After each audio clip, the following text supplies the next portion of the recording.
गांव के किनारे खड़ा एक पुराना हवेली, जिसे लोग भूल भुलैया हवेली के नाम से जानते थे। इस हवेली के बारे में कई डरावनी कहानियां मशहूर थी।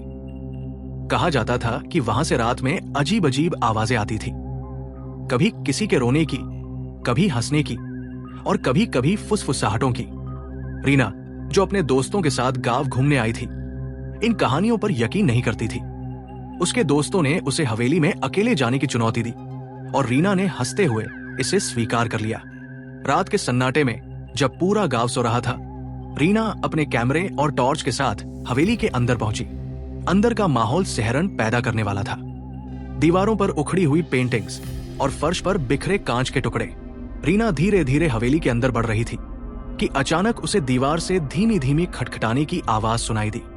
उसने सोचा कि शायद हवा की वजह से हो, लेकिन जब आवाज तेज होने लगी तो उसके पैर ठिठक गए। कौन है? उसने डरते हुए पूछा। कोई जवाब नहीं आया, बस दीवार के पीछे से किसी के फुसफुसाने की आवाजें आने लगी। वो दीवार के करीब गई और ध्यान से सुनने लगी। मुझे बाहर निकालो, एक कमजोर भयावह आवाज ने कहा। रीना के हाथ से टॉर्च छूटकर नीचे गिर गई। वो पीछे हटने लगी, लेकिन तभी उसकी नजर दीवार पर पड़ी। दीवार पर एक चेहरा उभर रहा था, सफेद सूनी आंखों और टूटे फूटे होंठों वाला चेहरा। तुम आई हो, उस चेहरे ने कहा, और दीवार से दो हाथ बाहर निकले जो किसी मरे हुए इंसान के हाथ जैसे दिख रहे थे।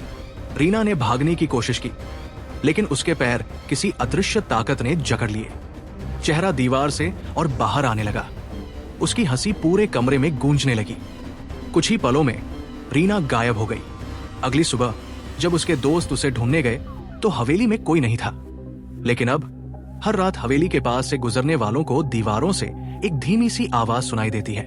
कोई फुसफुसाकर मदद मांग रहा होता है। तो कहानी अच्छी लगी तो वीडियो को लाइक और चैनल को सब्सक्राइब कीजिए।